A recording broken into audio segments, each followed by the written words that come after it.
That I just have not seen before. And it makes perfect sense for this kind of game, because exploration and backtracking are so integral to that kind of style.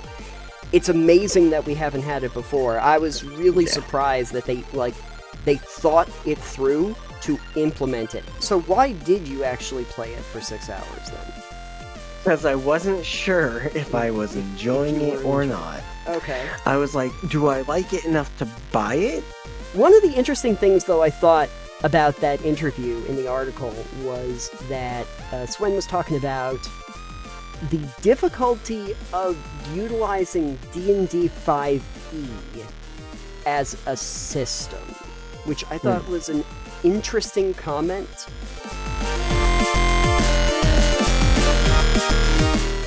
Alex, April Fools, I'm still here. I think you're a little late, but okay. That's the part of the April Fools that I did. I did it too late. You know what they say the key to comedy is, right? Yeah. Thank you for joining us here on Total Pebble Knockdown. I am Nathan. I am Alex. It's timing, by the way. I thought it was, anticipation. So on today's show, we're going to be doing some cool things now that we've finally gotten power back. You've gotten power back. I never lost power. That's if you're joining us and were wondering where our show was last week, I didn't have one.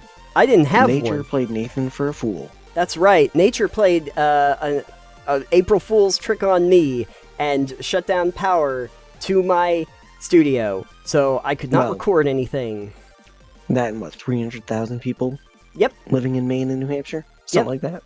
Me and a whole chunk of New England got taken out, which is why when I went out the one day to lunch with the family, half the people that were in there were just the road crews from all over the country that had descended upon the area. They brought in people from everywhere in order just like a locust. Yes. I think we should probably say yellow jackets, because that's what they were wearing. They were literally wearing yellow jackets. That's fair. But we thank them for everything that they did, because they got us up in considering the damage, they got us up in good shape. It's actually kind of surprising it took them that long. If you went out in front of, on my road, there were trees hanging in the middle of roads off of power lines. Yeah, it was terrible. When Crave and I were driving up to Vermont for the eclipse, roads were clear, but you could see all the trees that were down everywhere that were just leaning on power lines or hanging off power lines. Oh yeah. And I was like, damn. So even when I was leaving work on Wednesday, I still had 3 trees that were leaning onto power lines outside work. So they're just hanging on there, the wires down. It's this is bad. The April Fools, everybody. But then you got an eclipse. So hopefully you guys all had a good April Fools and a better eclipse. And if you were in totality, I hope you enjoyed that. That is a hopefully twice in a lifetime thing for people. If you're lucky, you might be able to see it twice. So that's fun. Yeah. Since we have had a total eclipse of the heart, we are going to be talking about 3 things that have absolutely nothing to do with that. So let's get into it. So, Alex, since my internet was down and my power was very limited, I had to resort to playing some things that I normally do not play, or at least haven't picked up for a while. That too. But as far as video games go, I had a demo or 2 that I was able to play, and I also had an oldie but a goodie that I played, and it got me to thinking about a few mechanics that they had that I thought Metroidvanias would actually benefit from into the future if they'd used it more often, because they're not ones I see very often. So thought I would tell you about 3 things. Get to be a list today. Yay, list videos. Those do great, right? Not for us, but let's just assume that it's still 3 things, folks. The first one I actually wanted to talk about was from Shadow Complex, which is a ways back. I don't know if you ever played it. Probably not. Well, I don't think I ever played it, no. No. Well, anyway, Shadow Complex is from Chair Entertainment, and they really didn't do much else besides this one game. I think they did the Infinity Blade games for mobile.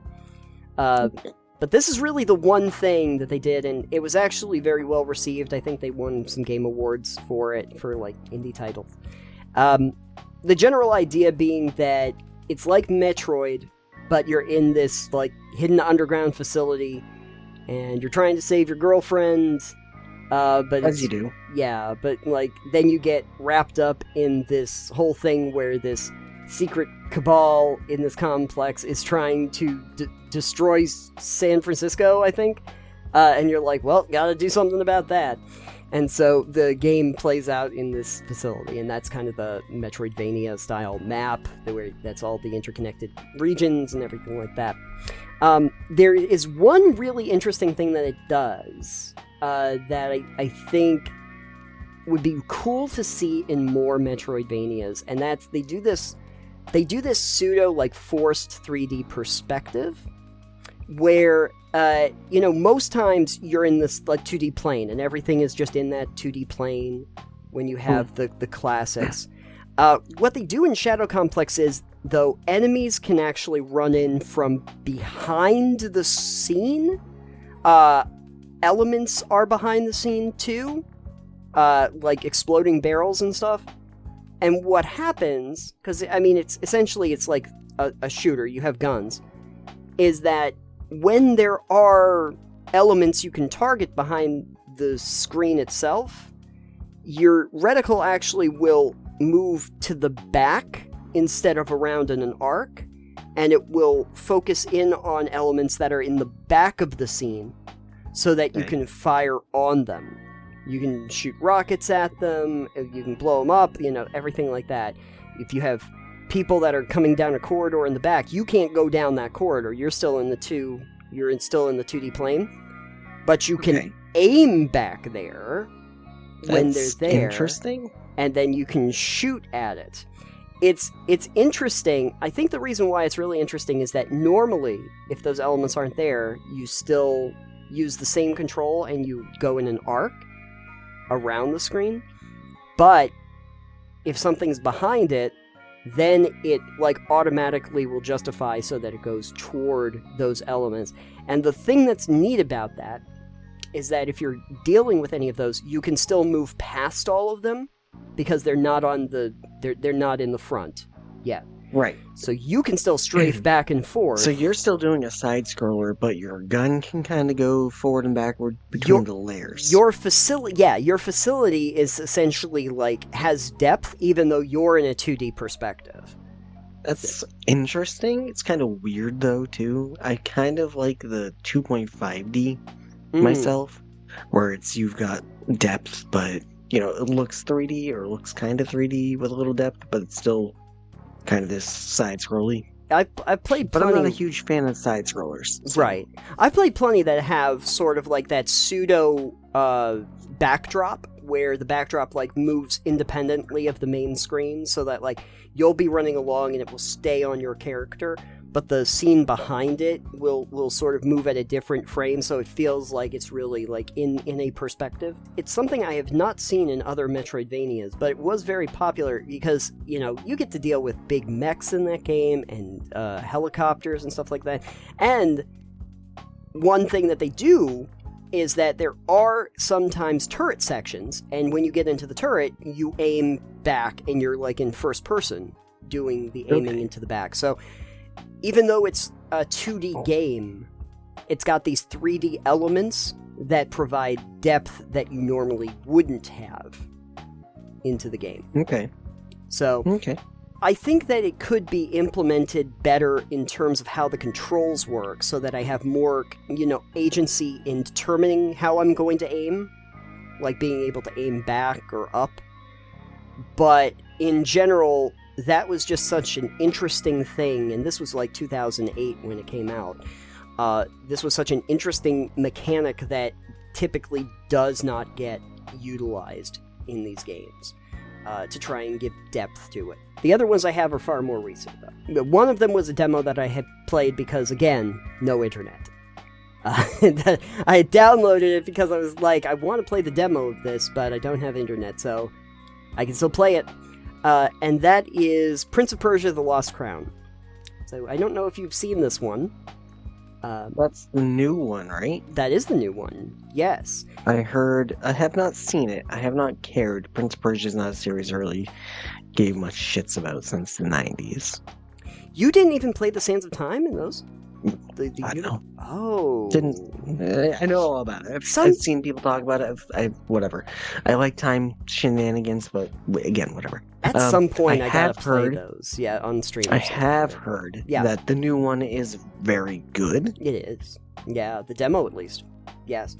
The thing that I liked about it, like before I talk about the mechanic itself, but the thing that I really liked about it is when you're doing the combat in this, the combat is incredibly satisfying. Like you feel like when you block, you actually like do a block. When you do a parry move in this and you like hit it right, it goes into like this whole animation where you like get up on top of the enemy and you slam down your dagger, and it like and the graphics like fade out and everything like that. They do a great job stylizing it so it feels really good in your hands when you're dodging and rolling and doing all of that. But they implement one mechanic that you're surprised they haven't done in more of these games. Because one of the primary things that happens in a Metroidvania title is you'll come across stuff that you know you need to go back to later, and you don't have the tools right now to get to it. You know that. Oh, I think I heard about this. Can't you like set that as like a map point or whatever? So they have this thing, it's called memory shards. And I think you have 20 of them at the start. I think you can get more. But what happens is you can essentially take a screenshot. Right, that's what it is. Of the room you are in, and then that screenshot on the map, when you go into the actual map itself, there's a bullet point on those rooms where you can look at your screenshot to remember where things are, so you know what you're going back to. How we never thought of that before. I mean, we have, I guess, in other things, maybe not quite the same. I know that might have been Breath of the Wild. Maybe. It might have been one of the Pokemon games, but there was something like that where you could take a screenshot and then share it with like the community on the map. Well, the thing is that Ubisoft has had stuff in like the Assassin's Creed games, the more recent maybe ones, that was it. Where you could share screenshots because they had photo mode. Like we've had photo modes, but the idea of having an integrated mode where you can actually access those on the points in the map where you need to go back to, that I just have not seen before. And it makes perfect sense for this kind of game because exploration and backtracking are so integral to that kind of style. It's amazing that we haven't had it before. I was really surprised that they thought it through to implement it. I think I was so surprised because you don't expect Ubisoft to come up with something really useful in their game like that. Yeah, usually. Especially I these do days. remember that, I think it was Valhalla that had that. You could take the screenshot in game, sure, and then share that, and people could be like, "Oh, look at this cool screenshot you took." Oh, sure. And that's Ubisoft, and I know that Sands of Time or Prince of Persia is also Ubisoft. Yes, it is. Not sure which part of Ubisoft, doesn't matter, but they probably looked at that and said, "Hey, what if we make this useful?" Right. Which is cool. As someone who does not like to go back, for instance, the beginning of Fallout 4, when you're leaving the vault and you have that cryo gun that's under a master lock, I'm like, I'm never going back to this vault to unlock this. I'm just going to hack it open, and take it, and then not use it until I feel like I've earned using it, and I never end up using it. So the cryo gun's not actually that spectacular. Yeah, but it's like that thing. I don't. In games like Fallout and Skyrim, it's like, I don't want to go back to this location. I'm never going to remember where the hell this is. Right. So it's like, either I get it now, or I never get it. So I usually just take, or forget about it and never go back. Right. So something like this, that mechanic, Yeah, the memory really shards. Useful for things. Yeah, the memory shards, when they introduced them, because I had heard something about it, and it was one of the reasons I was interested. Also, the idea of going back to that style for a Prince of Persia game after they were, like, 3D action games for a while. The entire time where I'm, like, learn the combat moves and the fluidity of it, it's like, oh, this is really good. This is actually feeling really great. And then they introduced that, and I was like, wait, what? Really? This makes perfect sense for this kind of game, and it's so easily accessible, and you know exactly what you were doing, and you can set them down yourself. So when you're getting these new skill sets, you know exactly what you were going to do and go back to them. I think that it's a really great mechanic. I'm surprised that it has not been, something like that has not been more utilized, so that it's easy to... Yeah. As long as they don't try to trademark it like Warner Brothers with the Nemesis system. Oh my god. We should be okay. Memory shard TM. That's gonna be great. But anyway, yeah, Ubisoft don't I think that would... But yeah, I think that'd be great with some open world RPG type games too. It would be great for that. Follow Skyrim type thing. Mm-hmm. Where if there's loot in a chest somewhere or something that you want to go back to or find, you can just set down that and be like, all right, well, I made a note on my map that this is what this place is. I think Project Zomboid actually does have a decent system with that. Not pictures on a map. I don't know if you've played Project Zomboid. No, I have not, but... Pretty in-depth, pretty good. Crave and I have been playing quite a bit of it over a little while. It's a zombie survival game, right? Mm-hmm. But the thing is, the map you have... it's got fog of war, so as you explore it, you can open up and see more of it. But you can make marks on it. You can put different like stamp icons on it for like, oh, there's food here or there's weapons here or something like that. Sure. But you can also make notes on the map. Oh, nice. And you can do them in different colors, but you require having a pen or pencil in your inventory. And if you want to erase a mark on the map, you have to have an eraser in your inventory. Oh. Okay. So it's really, I'm like, that is a nice touch, because if you do not have a pen or a pencil, you cannot mark the map. Yeah.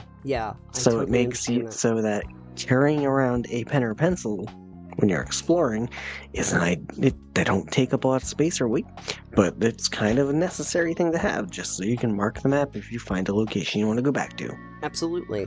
Can you imagine if you were like playing a Fallout, right?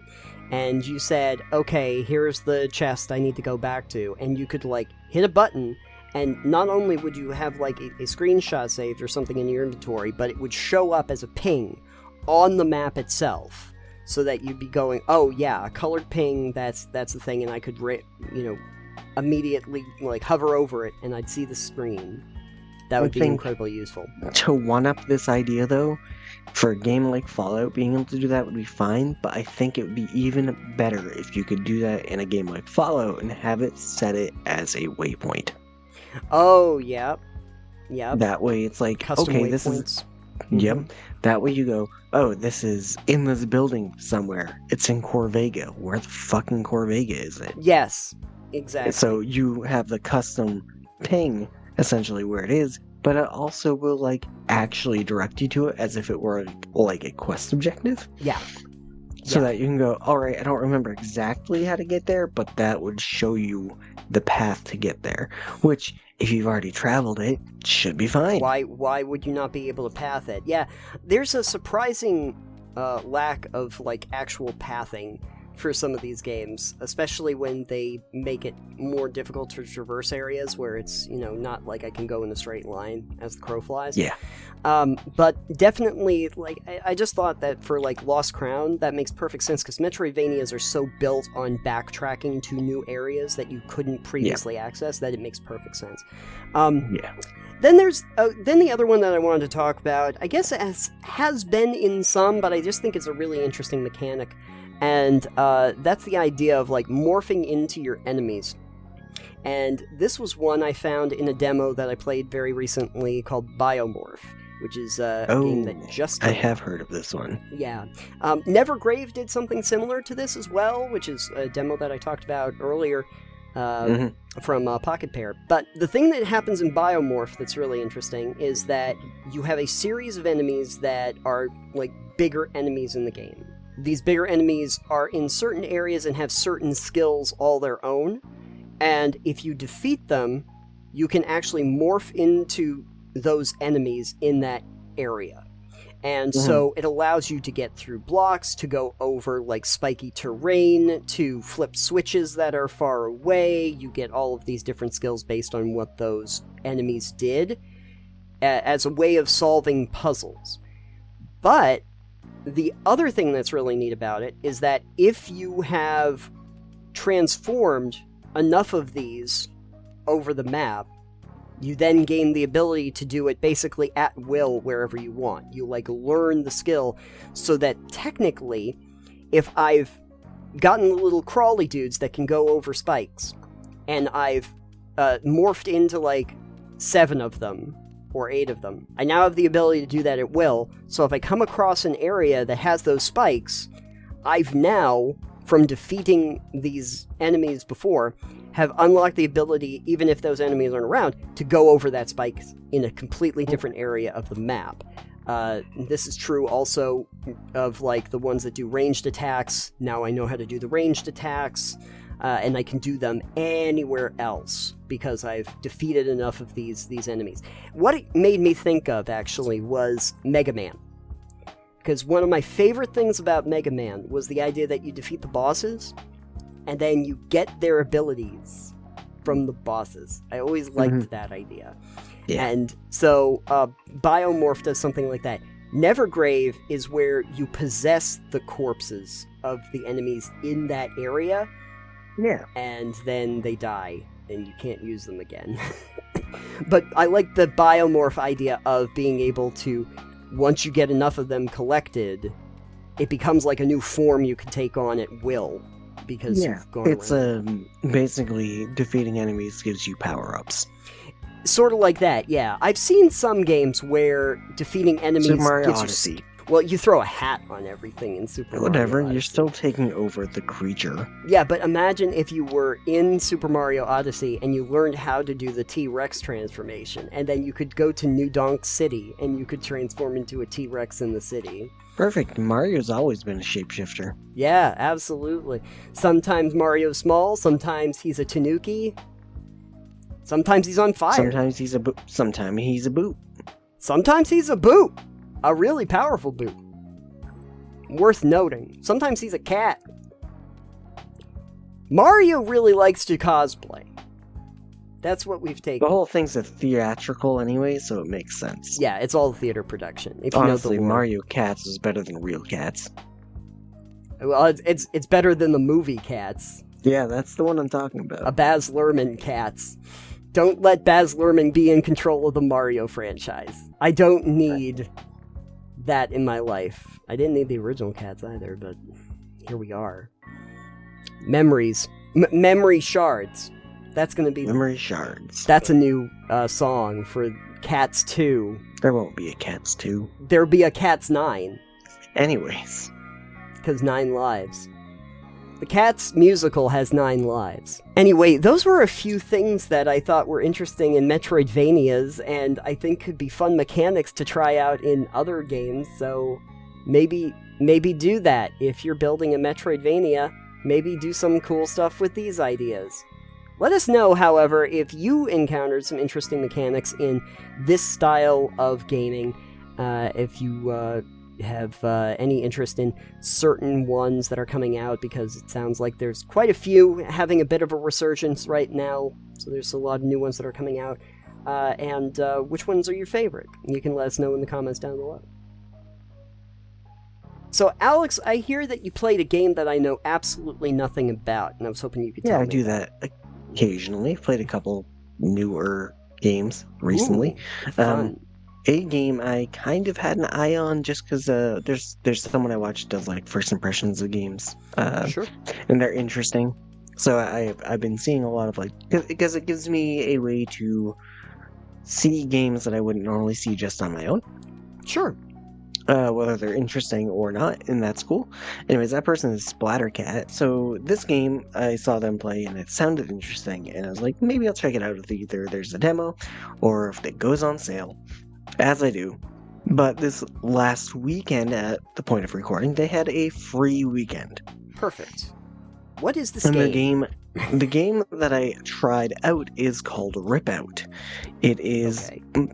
By my approximation, close to like a boomer shooter, but not quite a boomer shooter.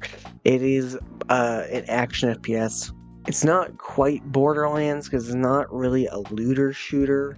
Right. But it's not quite like the older Doom games, which are boomer shooters. Right. Would it be... I haven't played this, but it sounds a little bit like maybe Forgive Me Father? That kind of... I don't know anything about that. I would say it's closer to like Doom, okay. But different. It's different. So sure. I only played the game for maybe like 6 or 7 hours, I think, before the weekend was over. I was playing other things too. But I found myself wondering the whole time and like asking Brave after. I was like, I don't know how I feel about this game. Was it because of it being a shooter, or was it because of how it was playing? Okay. Because of how it's playing. I can enjoy a shooter. I have a shit ton of hours now into like Tom Clancy's Division 2, for instance. Sure, sure. So the premise of the game is you're like I don't know, super soldier type motherfucker. A mutant, I think is what they call you. Perfect. You have this gun that you get that is a pet gun, as it's called. It is like it's a gun that is alive. Has these looks like the tongue from Alien that comes out and has the teeth. Yeah. The underbarrel kind of looks like that, and you get it and you just kind of scratch its chin, whatever. But you can essentially, you go around and the gun can take different forms. Either it can be, at the time I was playing, I could have is either an assault rifle, a shotgun, or I could get like a sniper with it.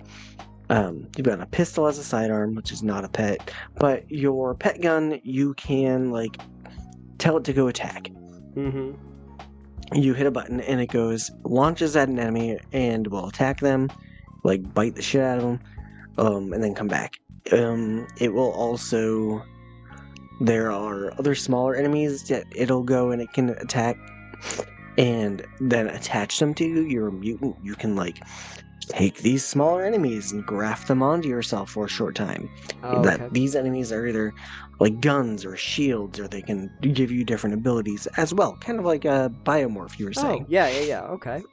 Like so one of the little enemies I can get is like a claw that'll give me a close combat attack. Sure. One of the ones is a gun. One's like a stasis thing. One's a shield. One can do healing for me or teammates because it is a co-op game as well. So that part of the game is really cool. You can also get these are run-based gameplay, mission-based runs. Oh, okay. That aren't super long. It's kind of go in, do the mission, then get out. Sure. Not quite an extraction shooter. Okay. But you go in, kill enemies, you do whatever. There are hazards, environmental hazards that are interesting. I guess there's not that many, but there's like electricity or poison or stuff you can come across in these space stations, because yes, it is set in space, obviously. Why would it not be? Yeah. But you gather all the materials so you can get upgrades, and then there are like per run based upgrades you can get. You find these nodes that give you different like upgrades. You select one of three. Maybe it gives you more health, or increases your damage, or your crit rate, or the one that I was doing is when you have your pet attack, it will, bring back ammo for you. Anytime I see that, I get it, because then I can just dump clips of the assault rifle into things and send my pet out to get me more ammo. Sure. So these aspects of the game are really cool. I enjoyed those. There's a crafting system in it that is... There's like 4 different crafting components you can get, but from the time I played with it, you only really need 2. One's like a cash currency and one's like an ingot, and the other like 3 of them you can use to convert into the ingots. Oh, okay. Which is a little weird to me. It's like, all right, well, this is 20 of these to one of those, or this one is 10 to one of those, and this one's 5 to one of those. That didn't bother me. It was just kind of weird. Through the missions, you can gain blueprints for different pieces of armor or different weapons and upgrades, and that's all fine. But the thing I was having a harder time with was, did I enjoy it? Now, I don't generally spend more than a couple hours playing a game if I don't like it, and I put like 6 in, which I know is not a lot of hours, but it is a lot if you're not sure if you like a game, I think. Right. While aspects of the game were interesting or kind of cool, like the ones I've talked about, the gameplay itself was kind of weird. The story wasn't very compelling to me. The AI companion, your computer system, whatever that talked, was kind of annoying. For instance, it was like, go do this. And then if you didn't do it within 30 seconds, it would be like, go do this. And it would repeat that until you did it. And I'm like, that's not necessary. No. Just leave it as an objective. Yeah. You know? The ship you're on is, like, you can turn a shower on, whatever, for no reason. There's kind of little aesthetic things that are like, oh, you can interact with that, but it doesn't do anything, so there's no point. The gameplay was weird because it's a shooter, and the shooting and everything feels fine, and the enemies are fine, but there didn't seem to be a large variety from the several hours I put in. Maybe 4 or 5 different enemies that I came across. The issue I was having is that you simultaneously felt powerful and incredibly weak, I think. Okay. So I didn't have an issue killing enemies. Generally speaking, it was kind of just, they'd come at you and either you kill them really fast, or they come at you and they're bigger enemies and they take longer to kill, but you kind of just back up and keep firing until they're dead. So enemies felt like they weren't really tough. Got it. Okay, so I felt a little overpowered there, but at the same time, you felt incredibly frail. Because an enemy would come up behind you and just, like, two-shot you. So everybody's a glass cannon in this, basically. Yeah, and I didn't like that. The levels also felt kind of sparse. The enemy density was very low for most of the time, and occasionally it would be like, oh, here's like a wave of enemies. Here's like 3 or 4 or 5 of the dog-looking motherfuckers, little quadrupeds, and then like 2 of the big guys. It's like, okay, well, that's a little bit more intense, which was more fun because it's like, all right, gotta prioritize and keep moving. But it felt safer to me to keep the enemies at range and just pick them off. And that is weird for an FPS because a lot of times you should be in the action. You should feel like you need to be in the action because it's less effective to be out of it. And I know sniper rifles are great at long range, but this is like internal corridors on a ship. Oh, okay. And that's medium to close range combat. So when you feel like the best option is to stay at range and just kind of pick guys off, that's I don't think a good sign. Because getting up close meant that more often than not, I would just die. That's not optimal for shooters, is dying. No. And it wasn't like... Yeah, no, it's not. And it wasn't like I didn't have hit points and couldn't... Like, it's not like I could get in there and just tank some damage, because you couldn't. 1 or 2 hits from these guys would just kill you. Right. Okay. So it becomes, alright, well, the optimal strategy is to stay away from them, because these big fuckers are just gonna smack me and murder me. Sure. And so it's like, that's weird. And with the fact that the enemy density was really low for most of the time, it was also weird because I didn't really play the latest Doom game, but that one did a really good job about making sure you were always moving in the combat, because the only way to regen your health, for instance, were the glory kills. Right. So this one felt a lot more subdued in my... I think. It has more of an aversion to going in and attacking. because you get killed off so fast. Yeah, like one of the times too, and I was playing this with Craig over next to me, and I'm doing it, and it's got different levels that you can go to. Like I'm on the second floor in the first one, so it's not that far down, but I jump off the jump from one level to the other and hit the floor, and I just die. Perfect. And I started laughing and go, what? Yeah. I'm like, did I just die from the fall? Yeah. Fall damage. I was like, what the fuck? Perfect. And then the other thing too is it can be played co-op, and at this point I'm thinking, why, if the enemy density is not heavy enough to make it so co-op would be either a boon or necessary, then why? But you can self-resurrect yourself once if you get killed. And then you can go get another resurrection token later if you want it, if you find a machine for it, which is fine. I don't mind it. That's actually kind of a cool concept, because if it's a team game and you're not playing with a team, then yeah, being able to self-res and not just fail a mission is nice, you know. But the problem is, if you die, the enemies just kind of hover around your corpse. They're just waiting for you to resurrect? Yeah, they just kind of wait there. Perfect.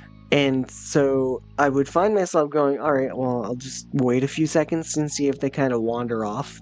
As most things in a game with the aggro leashes, for instance, if you die, the enemies go, cool, they're dead, I'm going back to where I was. Sure. Not so much. The enemies would stick around. Yeah. And I'm like, all right, well, that's not ideal, because I just died to them, and if I come back right now, they're on top of my body. And they're going to beat me to death. Perfect. So I don't know.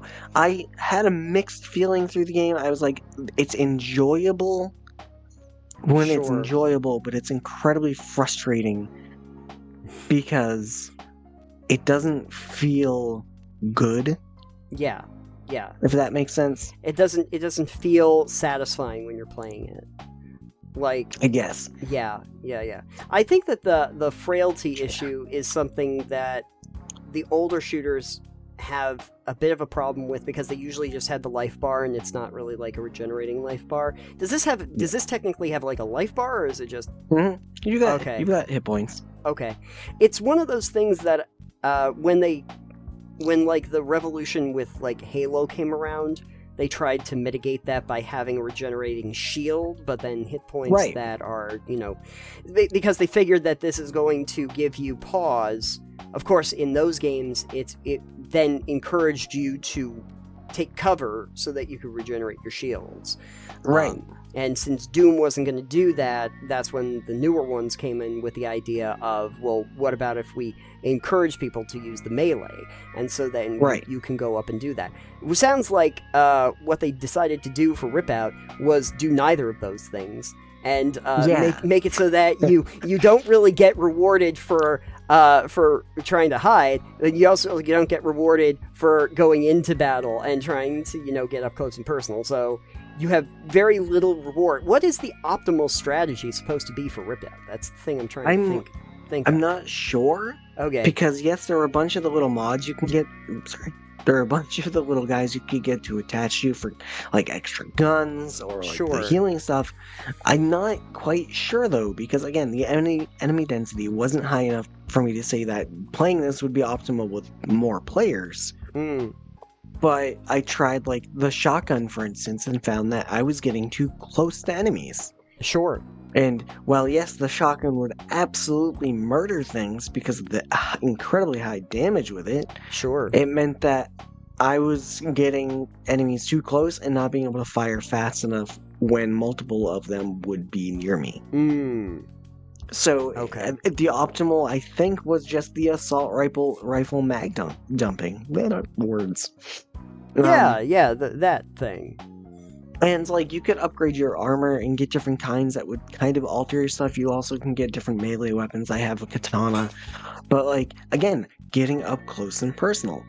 Yeah, how do you do that if you're gonna die technically? Yeah. So my thoughts on it were that I think your character needs to be tougher. They need to be able to take more hits. But I Right. also think that the enemies need to be increased. We need to have more of them, but have them do a bit less damage. Right. Because then instead of just being like, oh yeah, dead, it is tick, tick, tick, tick, tick, and then you're dead. Give me a few So moments.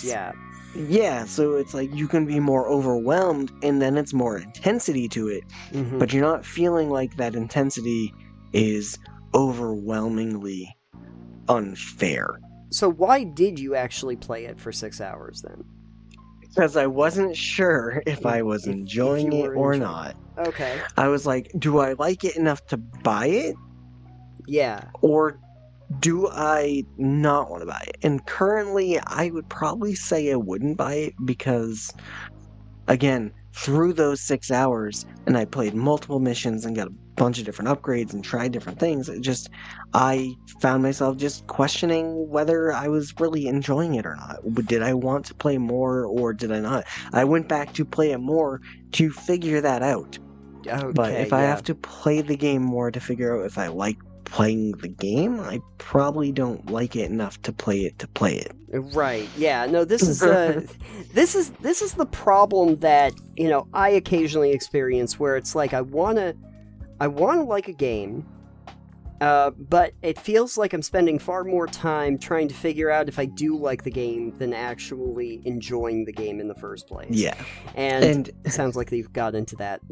Yeah. And you know me, I'm not huge on analyzing games. Sure. Like, not in that aspect. I don't typically go into a game and question everything. I might question decisions mechanically, I guess, yes. I might have ideas about it, but I don't go in and go, do I like this game? Right.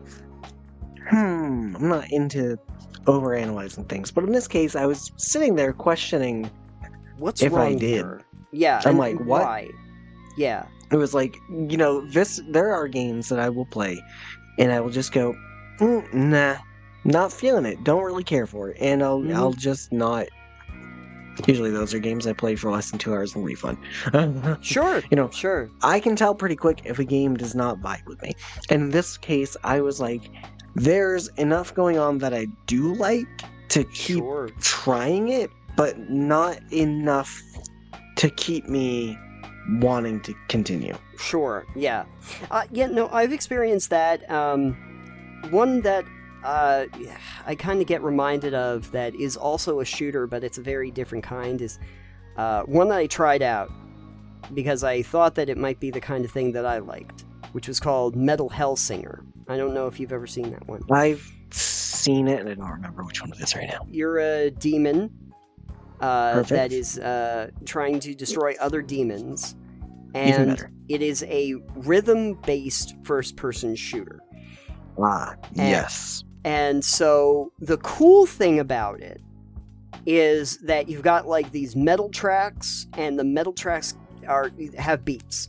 And so the idea is that you're firing along to the beats to get your hits as you're going along while you're doing this like frenetic, point A to point B level sort of thing for which is kind of like an old school idea of how you do shooters, in chapters, until you get to a boss, and then you have to deal with the big boss that has a big health bar while you're trying to shoot along with the time frame and do that.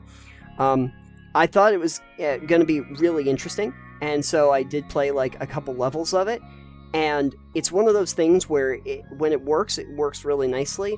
But I think I've determined that it's one of those cases where it was more enjoyable to watch people play it correctly than it was for me to play it itself. Because what happens is when you get offbeat, in similar fashion to like maybe, like an SSX or something, when you fumble or something, the music fades back out and like comes back in, and so the tracks.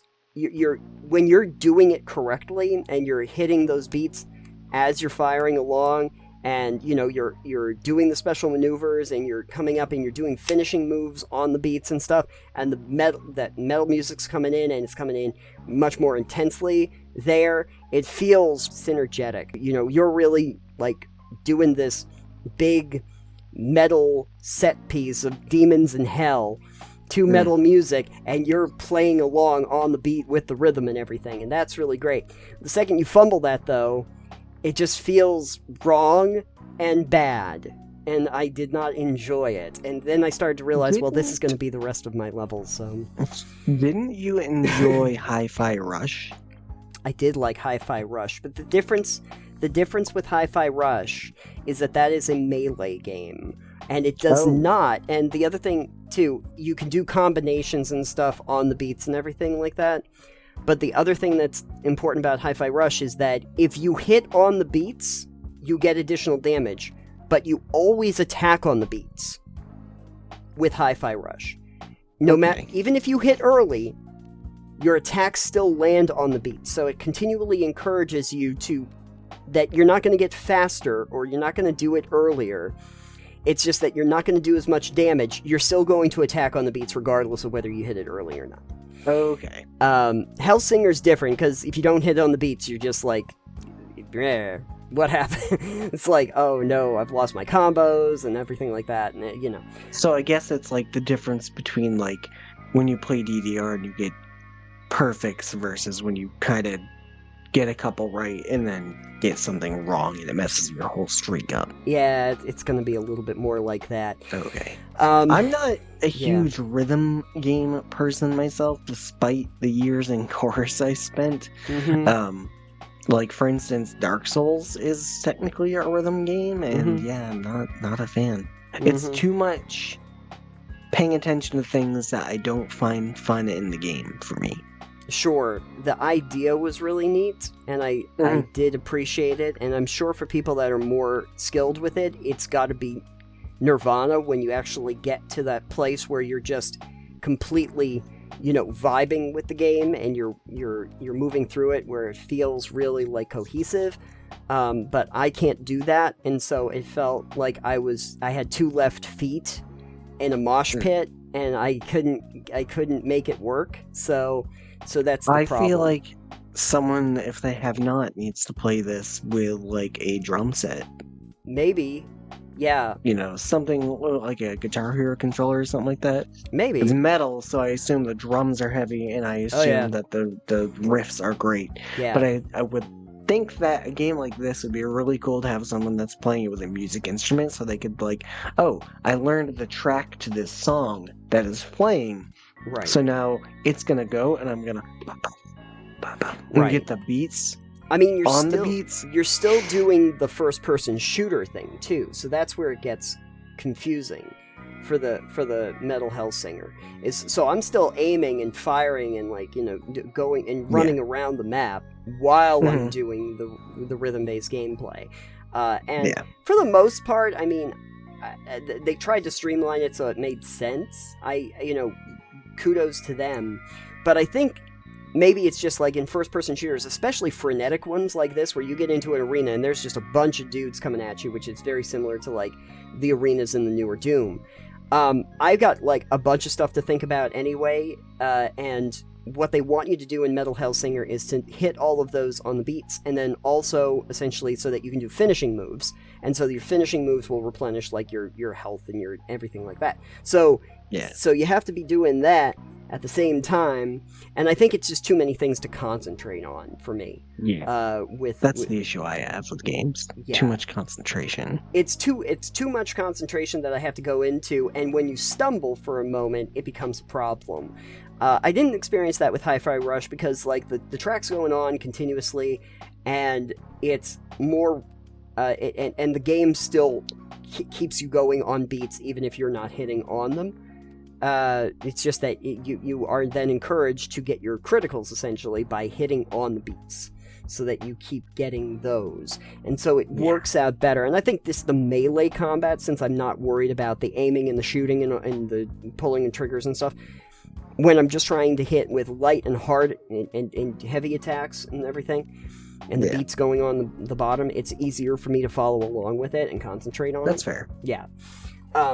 No, Hi-Fi Rush is great though. So I do appreciate that. But since we're talking about like shooters and like old school shooters, I think that's an example I would give of something that doesn't really feel as good as it should, But it was definitely one I wanted to figure out why I'm not having fun with it, and it was because I had seen people play it, and when I would watch people play it correctly, I was like, "This is awesome." Yeah, but if you can't play at that level, it doesn't necessarily feel awesome. It does not. It does not. And I had very little interest in getting awesome at it, so I did not do that. If you've played either Hi-Fi Rush, if you've played Hi-Fi Rush, Hellsinger, or if you've played Ripout, let us know your thoughts down below in the comments. If you liked it, that's fine. It wasn't for me necessarily, but if they were to up the toughness and the enemy density, I probably would enjoy it a bit more. Yeah.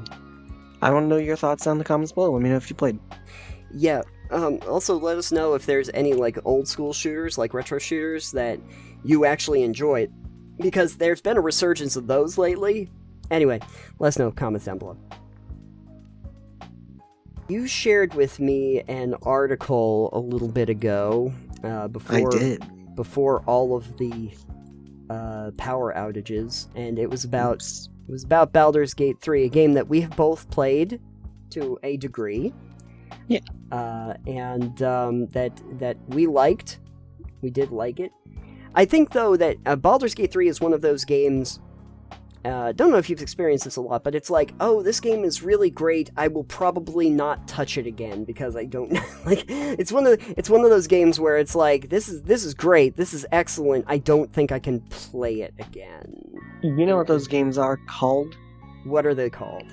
CRPGs. They are called CRPGs, where you're like, this is a great game, and at a certain point you're like, I don't know if I can go back to playing it though, because it feels like a big thing. We could. I know we before did a video about how Baldur's Gate fixes a lot of the issues with CRPGs. I feel like at some point, if we want to in the future, we could do a video about the hanging problem of CRPGs. Right. Why it's trickier to stay in them and stay with them. Something to that. But that is not today's video. If you want to hear about our thoughts on how CRPGs need to be reworked as a genre, let us know and we'll consider doing that as a think piece maybe. Yeah. But today, however. Yeah, today we wanted to talk about an interview that Sven Vinke did with IGN, where he basically said that there will not be any Baldur's Gate 3 DLC. And that it was not that they weren't starting to work on it. They actually were starting to work on DLC. They were even talking about what they might do for Baldur's Gate 4, but essentially their heart wasn't really in it, and so they decided to not do that, and to start to move away, not just from DLC, but even from Baldur's Gate 4, basically saying, like, you know, maybe it's time for a different studio to do it now. Like, if there's a Baldur's Gate 4, it can be a different studio, they can take it in whatever direction they want, and we're going to go to work on projects that we were working on before we did the Baldur's Gate 3 thing. That's it's kind of the end of content, official content for Baldur's Gate 3. Yeah, and of course there's mods. I do personally hope that Larian will, like, release some kind of creation tools like they did for, like, Divinity 2 Original Sin. Right. For it. Right. If not, maybe modders can figure that out, because I know they have tools on their end, for Larian's end, like the level editor and stuff. So releasing something like that, even if it's not DLC, but like, hey, we're not making anything else, but here's the creation tools, make your own shit, have fun, it's D&D. That would be amazing. It'd be incredible. It would make that game last longer than Skyrim. Yeah, it's sort of like in Neverwinter Nights from back in the day. Mm-hmm. Like, they did a creation tool for something similar. Yeah. Apparently, according to Sven, though, the team was actually elated to hear about this. I think that they were seeing the DLC not as an opportunity to tell another story, but as more of a slog that they would have to get through to try and increase content for the game. But basically, what he was saying is, we just feel like, we made a game that had a beginning and a middle and an end, and we're happy with it, and we're going to move on to our next thing, whatever that next thing is, which we don't know. Some people have surmised maybe it would be a Divinity Original Sin 3, but they did not confirm that was what they were working on, that it would be something different and original, and so maybe not that, but we don't really know. This is kind of interesting because, like, some of the voice actors have said that they're not necessarily done with the characters, that they'd like to continue to play those characters.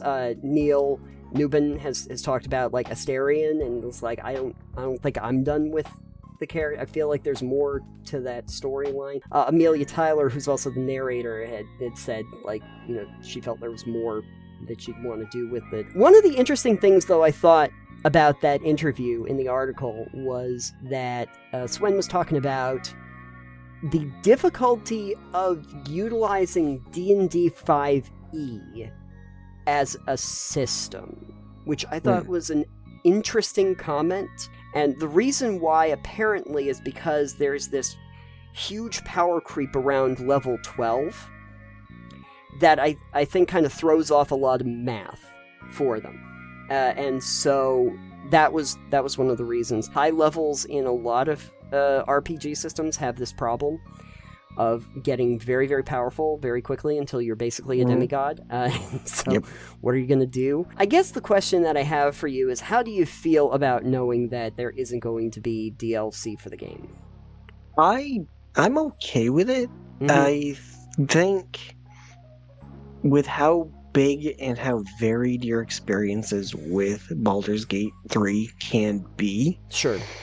With how long the game itself is, I don't think that it's a bad thing they're not extending it. Sure. Because what are there, like, there's well over 80 hours of gameplay. Yes, I think that there are people that could easily spend 100 or more. So, but yes, even if you were just doing the main game, I think it's 40 or 50. So. Yeah, and that's just one playthrough. Yeah, and you can create new characters and play in totally different ways, and there's like, depending on the variations, there's like 50 endings or something like that, or more. So, like, with that much variety in gameplay, and I mean, I don't necessarily envy playing the same campaign multiple times, even if it's in different ways. The different ways you can play that game, I think it's fine to not have DLC that would extend it further, because then it's like, alright, well, how many different endings is this one DLC gonna have if they're gonna do that? Like, would you feel cheated if they made a DLC with one ending? Yeah. Or would you be okay with it? Because if one DLC needs to have, 50 different outcomes, that's a lot of work. Yeah, I think that the problem that you run into when there's so many different endings, if the DLC was actually made to be post-game, which I'm gonna guess if they were working on it, this is the one thing I want to know, is what the DLC was thought to be. I'm kind of curious as to what they were imagining the DLC to be. But if it is post-game, you get into a lot of problems when you have multiple endings. This was something they ran into with Deus Ex, because Deus Ex has like 4 different endings, and when they did Invisible War, which is supposed to happen afterward, they basically had to craft a story where all 4 of the endings happen in order for anything to make sense for Invisible War. That, or you need to have a canonical ending that is one of the options. And that's how other games do it too. It's like, alright, well, here's the options for you. For instance, Mass Effect, I believe. Here's a couple different endings, but the next game is only going to say that one of these was canonical. If you don't have certain choices that you make. Those 3 try to keep them canonical just because you make the choices, and those choices do vary conversations throughout those 3. The place where it's different, obviously, is Andromeda, but what they did with Andromeda is that crew had gone off to a completely different galaxy before the events of the first one, So they know nothing of what happened, and they're not related to the story of the trilogy at all.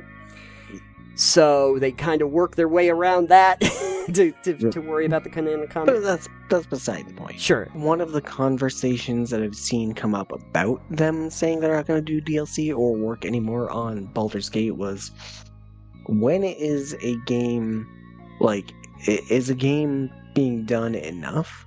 There are games that definitely could use DLC, and there are ones that don't. I think that there are games that are perfectly fine being standalone pieces by themselves, and some where DLC is warranted. The thing that does annoy me, as I've seen in some cases in even more recent games, is the artificiality of creating DLC to extend the game when it should have just been content in the main game. Where they'll say, like, oh, here's DLC content that we carved out of the main game to make it its own product that you pay for later. There's one that they were talking about. That's just a battle pass by another name, then. There are legitimate reasons why I can see DLC. Like, I'll give it to, like, Borderlands. I think the DLC that they did for Borderlands, like, 2 and 3... I understand why they did that, because what they would do is they would say, here's a DLC, it's going to a completely different area of the game, and we're doing a completely separate story with, like, its own stuff. It's got its own stuff. You go to Tiny Tina's Wonderlands, essentially. You go to, you go to the Handsome Jackpot, or whatever. We're going to a completely different place, and we're doing this, and it's all by itself, and that's just part of the DLC. It has nothing to do with the main storyline, it has nothing canonical to work with. This is a separate piece that's just a piece that you can have for the game if you want it. Where I get annoyed by it is a DLC like Broken Steel from Fallout 3. Because what Broken Steel did was say, boy, our ending to Fallout 3 kind of sucked, didn't it? It just kind of ended and your character dies. Nobody liked that. Hey, I got an idea. Let's release a completely separate DLC that will make people pay for, so that you don't die, and that we go and we destroy the Enclave. That would be pretty sweet, wouldn't it? It's like, yeah, that should have been part of the main game, because you screwed up. Is that like if the Mass Effect trilogy's ending, which nobody liked, and they did the had been like, hold on, we got this, we'll fix it, here's the DLC, you pay for it, and you can get the fixed storyline at the ending. Here's the director's cut, you pay $4.99 for the director's cut, and we'll give you a satisfying ending to the game. That I don't like. I don't appreciate that at all. I think that there's perfectly reasonable reasons why people would put DLC on if it's something that is not really, important to the main game. If you make a full, complete game, and then you say, hey, we have a side project that's going to be like a different thing, and an additional extended story thing that isn't really necessary for the main game. I totally understand that. When they did, like, Blood and Wine for Witcher 3. You have a whole brand new area that has a brand new storyline, and that doesn't really relate, except in just a few little places, to the main storyline. It's a whole different thing. Great, cool, I understand that. That makes perfect sense. But when they have the kinds of content where they're just trying to put stuff that should have been in the game, then they're just trying to create artificial content that extends it out into the future. I don't appreciate it when we end up with a situation like in Borderlands 3, where they had a season pass, but then they came up with a season pass 2. because later on in the lifespan, they came up with the director's and developer's cut. Yeah. And so they created a brand new season pass that you had to pay for. Special Edition, Skyrim Anniversary Edition. Sort of like this, yeah. Skyrim on the Wii U, Skyrim on the Switch, Skyrim on the phone. Sorry. Skyrim here, Skyrim there, Skyrim everywhere.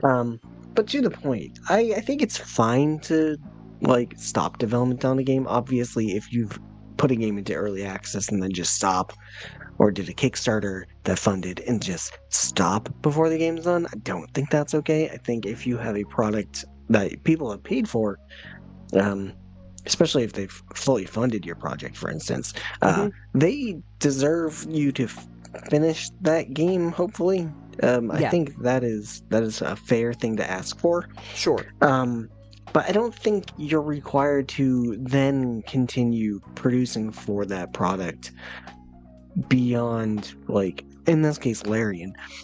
They being elated to not have to work on it more because of how much difficulty it was to do it.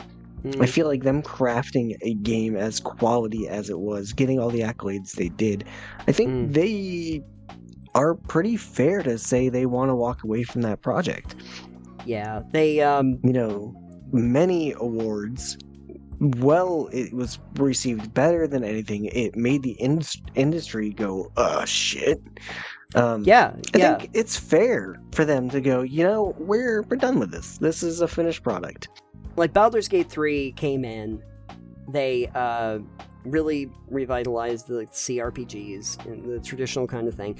People had been asking for a very long time if we were going to get a good representation of D&D 5e in a video game form. I think that they succeeded there. They are now the first game to have won all 5 of the major Game of the Year awards for Golden Joysticks, BAFTAs, Game Developers' Choice, DICE, and the Game Awards. They have won all 5 of them. That is something that Elden Ring and Breath of the Wild did not do. So that's quite an accomplishment. That should be something that they're very proud of.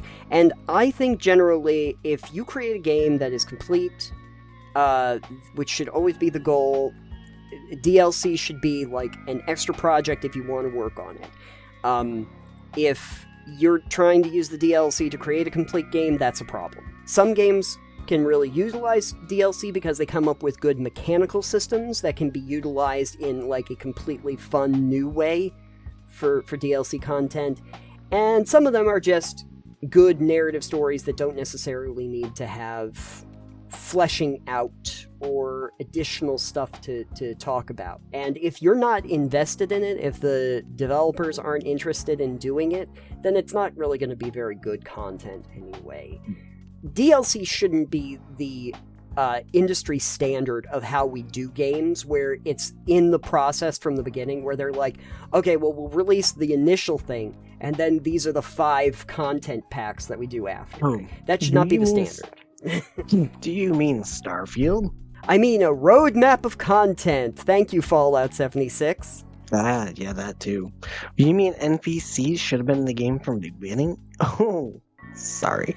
But no, didn't Starfield had announced that they had DLC in the works, being planned, worked on right now. No one and I'm cares, sitting there going, though. Maybe you should work on getting your game from a 61% positive score on Steam to not being a steaming pile of shit. Yeah, get it up to an 80, man. You got to do it. I've spent plenty of time in Starfield, and I can tell you that, you got plenty of stuff to work on in that game before you worry about the DLC content. I'm sorry.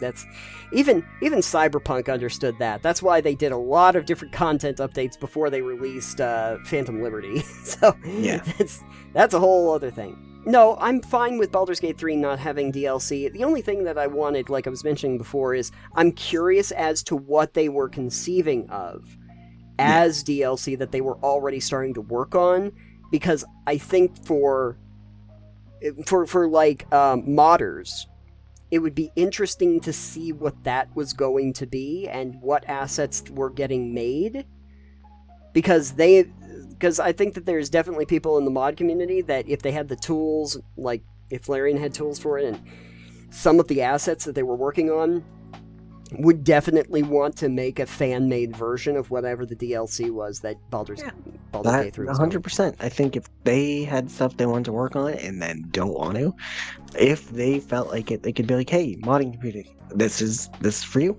Yeah. Have at it. Good luck. It's yours. We don't want to touch it. Here's all of the Lego blocks that we put together. You do something with it if you'd like. Yeah.